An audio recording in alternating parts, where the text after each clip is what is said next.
Covid-19 ikomeje guhangayikisha ibihugu bitari bike muri isi yacu, by'umwihariko hano iwacu mu Rwanda. Imaze gukwirakwira ku buryo budasanzwe. Ariko nubwo ibi biri kuba, abahanga mu buzima nabo ntabwo bicaye, kuko barakora amanywa n'ijoro bashaka umuti cyangwa urukingo. Uno munsi rero nk'inzobere TV show tugiye kukubwira igihe umuti ugabanya ubukana bwa Covid-19 uzagera mu Rwanda. Nkuko Mninisitiri w'ubuzima Dr Ngamije Daniel abitangaje nyuma y'uko hasohotse imyanzuro y'inama y'Abaminisitiri. Ikaze mu nkuru irambuye kuri YouTube channel yacu Inzobere TV show.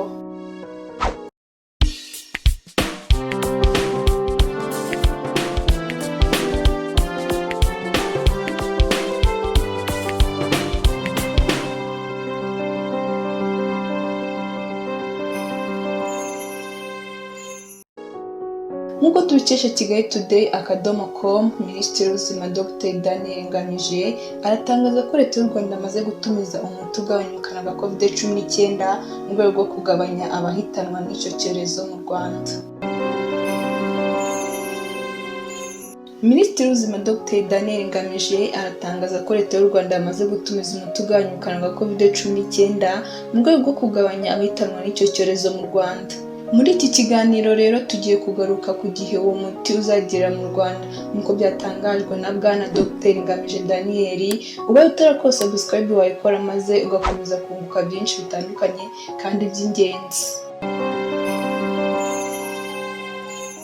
Minisitiri w'ubuzima Dr Daniel Ngamije abitangaje nyuma y'uko imyanzuro y'Abaminisitiri yo kuri 18 yanzuye ko hakazwe ingamba zo kwirinda, harimo no gushyira umujyi wa Kigali muri gahunda ya guma mu rugo mu gihe cy'iminsi 15. Minisitiri w'ubuzima Dr Daniel Ngamije avuga ko hashize igihe gito habonetse umuti ushobora kugabanya ubukana bwa Covid-19. U Rwanda rukaba rwaramaze kugura ku buryo kuwa gatatu nimugoroba uzaba ugeze ku kibuga cy'indege i Kanombe.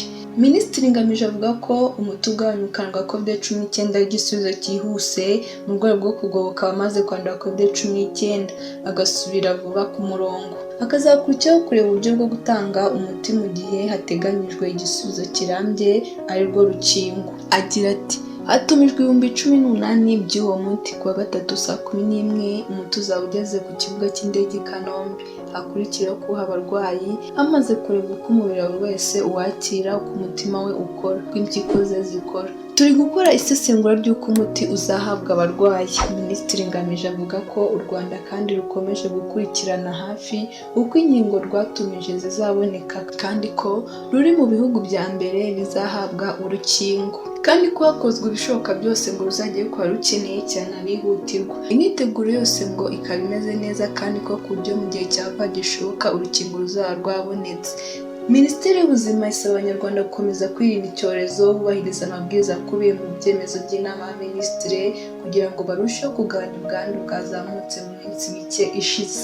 Iyi nkuru wayisangiza abandi nabo bakamenya ibi byiza Leta iduteganyiriza, kandi ubaye utarakora subscribe wayikora maze ukajya ubona inkuru zizewe kandi ku gihe. Aha kandi ubaye waracitswe na video zabanje wareba mu zindi video kuri YouTube channel yacu. Ikiganiro cyacu nakagaruka nawe utaha. Ciao ciao.